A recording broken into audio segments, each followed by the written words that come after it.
Ich qochishdan qiynalib, soatlab hojatxonada kuchanib o'tirish bu keyinchalik yurak xurujiga olib keladi.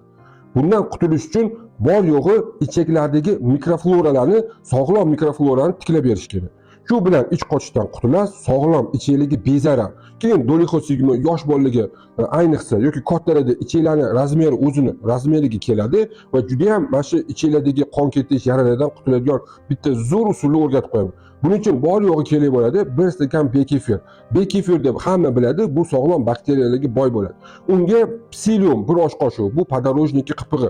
Bu barcha o'sha mikroflora uchun kletchatka oziqa bo'ladi. Va 1 osh qoshiq zig'ir urug'ini solasizlar. Zig'ir urug'i ichaklarning devorini barcha zararli organizmlardan tozalab chiqarib oladi. Mana mana shu narsani tayyorlab, yaxshilab aralashtirib, har kuni kechqurun ichishni odat qilsanglar, 15 kunda ichinglar tozalanib, sog'lom, ozib, yana qo'shimcha juda ham ich qochish kasalligidan qutulasizlar. Albatta like bosasiz, tarqatasiz. Siz bilan doktor Kamilov, e'tibor uchun rahmat.